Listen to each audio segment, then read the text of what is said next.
Shalom. ದೇವರ ಸಮಾಧಾನವು ನಿಮ್ಮೊಬ್ಬೊಬ್ಬರಿಗೂ ಉಂಟಾಗಲಿ.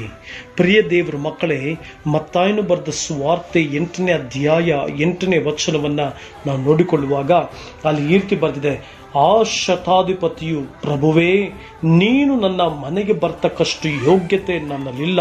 ನೀನು ಒಂದು ಮಾತು ಹೇಳಿದರೆ ಸಾಕು, ನನ್ನ ಆಳಿಗೆ ಗುಣವಾಗುವುದು. ಎಂಥ ಅತ್ಯದ್ಭುತವಾದ ಮಾತನ್ನ ಆ ಶತಾಧಿಪತಿ ಹೇಳ್ತಾ ಇದ್ದಾನೆ.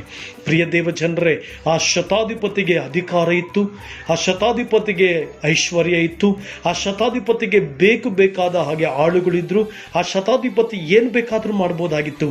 ಆದರೆ ಯೇಸುವಿನ ಮುಂದೆ ಬಂದು ಮೊಣಕಾಲೂರ್ತಾ ಇದ್ದಾನೆ. ಯೇಸುವಿನ ಮುಂದೆ ಬಂದು ತಲೆಬಾಗ್ತಾ ಇದ್ದಾನೆ. ಸ್ವಾಮಿ, ನನ್ನ ಆಳಿಗೆ ನೀನೊಂದು ಮಾತು ಹೇಳು ಸಾಕು, ಅವನಿಗೆ ಗುಣವಾಗುತ್ತೆ. ಪ್ರಿಯ ದೇವರ ಮಕ್ಕಳೇ, ಈ ಶತಾಧಿಪತಿ ನಮಗೇನು ತೋರಿಸೋದಂದರೆ, ನಮಗೆ ಎಷ್ಟೇ ಐಶ್ವರ್ಯವಿದ್ದರೂ, ನಮಗೆ ಎಷ್ಟೇ ತಲಾಂತುಗಳಿದ್ದರೂ, ನಮಗೆಷ್ಟೇ ಜ್ಞಾನವಿದ್ದರೂ, ನಮಗೆಷ್ಟೇ ಐಶ್ವರ್ಯವಿದ್ದರೂ, ನಮಗೆಷ್ಟೇ ಆಸ್ತಿಗಳಿದ್ದರೂ, ನಮಗೆಷ್ಟೇ ಈ ಲೋಕದಲ್ಲಿ ಹಣವಿದ್ರೂ ಕೂಡ ನಮ್ಮ ಜೀವನದಲ್ಲಿ ಒಬ್ಬ ಮನುಷ್ಯನಿಗೆ ಒಳ್ಳೆಯದು ಮಾಡಲಿಕ್ಕಾಗಲಿ, ಒಬ್ಬ ಮನುಷ್ಯನಿಗೆ ಅವನನ್ನು ನೆಟ್ಟಿಗೆ ಮಾಡಲಿಕ್ಕಾಗಲಿ, ಆ ಮನುಷ್ಯನನ್ನು ರೋಗದಿಂದ ಬಿಡುಗಡೆ ಮಾಡಲಿಕ್ಕಾಗಲಿ, ಆ ಮನುಷ್ಯನನ್ನು ಸ್ಥಿರಪಡಿಸಲಿಕ್ಕಾಗಲಿ ಸಾಧ್ಯವಿಲ್ಲ. ಆದ್ದರಿಂದ ಆ ಶತಾಧಿಪತಿ ನಮಗೊಂದು ಪಾಠವನ್ನು ಕಲಿಸಿಕೊಡ್ತಾ ಇದ್ದಾನೆ. ಈ ಲೋಕದಲ್ಲಿ ಯಾವುದು ಶಾಶ್ವತವಲ್ಲ, ಯಾವುದೂ ಕೂಡ ಅಶಾಶ್ವತವಾದದ್ದೇ. ಎಲ್ಲವೂ ಕೂಡ ಶಾಶ್ವತವಾಗಿರುವಂಥದ್ದು ಆ ದೇವರ ಕೈನಲ್ಲೇ, ಆ ಸೃಷ್ಟಿಕರ್ತನ ಕೈನಲ್ಲೇ.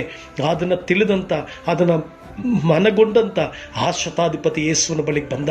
ಯೇಸುವಿನ ಬಳಿಗೆ ಬಂದು ಅವನ ಹತ್ರ ಆಳುಗಳಿದ್ರು, ಅಧಿಕಾರವಿದ್ರು, ಎಲ್ಲ ಇದ್ರೂ ಕೂಡ ಯೇಸುವಿನ ಮುಂದೆ ತಲೆಬಾಗಿ, ಸ್ವಾಮಿ, ನನ್ನ ಆಳು ಗುಣಪಡಿಸು.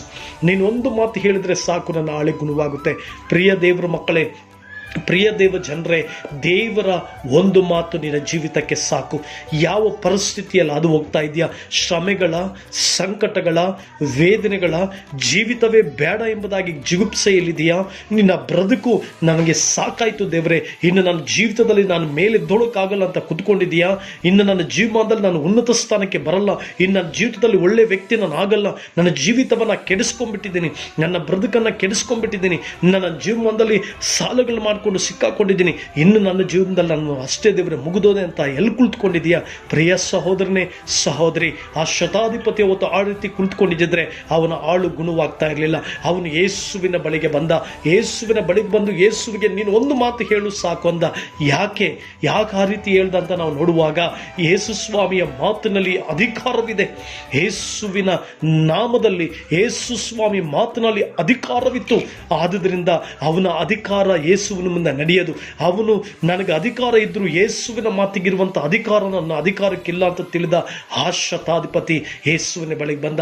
ಯಾಕಂದರೆ ಗಾಳಿ, ಮಳೆ, ರೋಗಗಳು, ಸಂಕಟಗಳು ಯೇಸುವಿನ ಮಾತಿನ ಒಂದೇ ಒಂದು ಮಾತಿಗೆ ಭಯಪಡ್ತಾ ಇದ್ವು. ದೆವ್ವಗಳು ಯೇಸುವಿನ ಒಂದೇ ಒಂದು ಮಾತಿಗೆ ಭಯಪಡ್ತಾ ಇದ್ವು.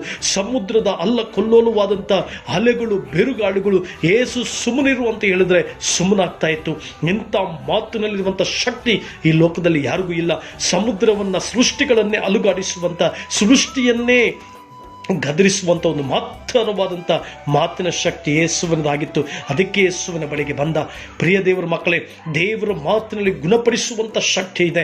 ಅನೇಕ ರೋಗಿಗಳು ಬಂದು ಯೇಸುವಿನ ಬಳಿ ಮಾತ್ರದಿಂದಲೇ ಗುಣವಾಗ್ತಾ ಇದ್ರು, ಮಾತ್ರದಿಂದಲೇ ಸ್ವಸ್ಥವಾಗ್ತಾ ಇದ್ರು. ಯೇಸುವಿನ ಮಾತಿನಲ್ಲಿ ಅನೇಕ ರೋಗಗ್ರಸ್ತ ಜನರು ಮಾತುಗಳಿಂದಲೇ ಗುಣವಾಗ್ತಾ ಇದ್ರು. ಅದ್ಭುತ ಮಾಡುವಂಥ ಶಕ್ತಿ ಇತ್ತು ಆತನಿಗೆ. ಅಪ್ರಮೇಯವಾದಂಥ ಅತಿಶಯಗಳು ನಡೆಸುವಂಥ, ಅದ್ಭುತಗಳು ನಡೆಸುವಂಥ ಶಕ್ತಿ ಇತ್ತು. 5 ರೊಟ್ಟಿ 2 ಮೀನುಗಳನ್ನು 5,000 ಜನರಿಗೆ ಹಂಚುವಂಥ ಆ ಮಾತಿನ ಶಕ್ತಿ. ಪ್ರಿಯ ದೇವರ ಮಕ್ಕಳೇ, ಅಂಥ ಅತ್ಯದ್ಭುತವಾದ ಶಕ್ತಿ ಯೇಸುವಿನ ಬಳಿ ಇತ್ತು. ದೇವರ ಮಾತಲ್ಲಿ ಸೃಷ್ಟಿಸುವಂಥ ಶಕ್ತಿ.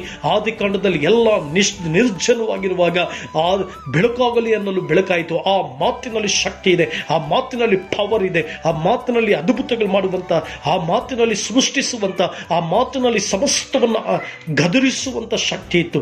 ಇದನ್ನ ಅರ್ಥಂತ ಆ ಶತಾಧಿಪತಿ, ನನ್ನ ಅಧಿಕಾರ ಕೇವಲ ಮನುಷ್ಯರ ಮೇಲೆ ಮಾತ್ರ ಇದೆ, ನನ್ನ ಅಧಿಕಾರ ಕೇವಲ ಈ ಜನರ ಮೇಲೆ ಮಾತ್ರ ಇದೆ, ಆದರೆ ನನ್ನ ಹೋಗ್ತಾ ಇರುವಂತ ಯೇಸುವಿನ ಮಾತಿಗೆ ಸಮಸ್ತವೂ ಅಧೀನವಾಗುತ್ತೆ. ನಾನು ಯಾವ ಆತನ ಬಳಿಗೆ ಹೋಗ್ತಾ ಇದ್ದನೋ, ಯಾವ ಯೇಸುವಿನ ಬಳಿಗೆ ಹೋಗ್ತಾ ಇದ್ದನೋ, ಆತನ ಮಾತಿಗೆ ಸಮಸ್ತ ಸೃಷ್ಟಿಯು ತಲೆಬಾಗುತ್ತೆ. ಆತನ ಹತ್ರ ಹೋದ್ರೇನೆ ನನ್ನ ಆಳಿಗೆ ಗುಣವಾಗುತ್ತೆ ಅಂತ ಬಂದ. ನಿನ್ನ ಸಮಸ್ಯೆ ಯಾವುದು, ನಿನ್ನ ದುಃಖ ಯಾವುದು, ನಿನ್ನ ತೊಂದರೆ ಯಾವುದು, ನಿನ್ನ ಕಣ್ಣೀರು ಯಾವುದು, ಯೇಸುವಿನ ಒಂದು ಮಾತಿಗಾಗಿ ಕಾಯಿ, ಯೇಸುವಿನ ಒಂದು ಮಾತಿಗಾಗಿ ಪ್ರಾರ್ಥಿಸು. ನಿನ್ನ ಬ್ರದುಕನ್ನೇ ಬದಲಾಯಿಸ್ತದೆ, ನಿನ್ನ ಸ್ಥಿತಿಗತಿಗಳನ್ನೇ ಬದಲಾಯಿಸ್ತದೆ.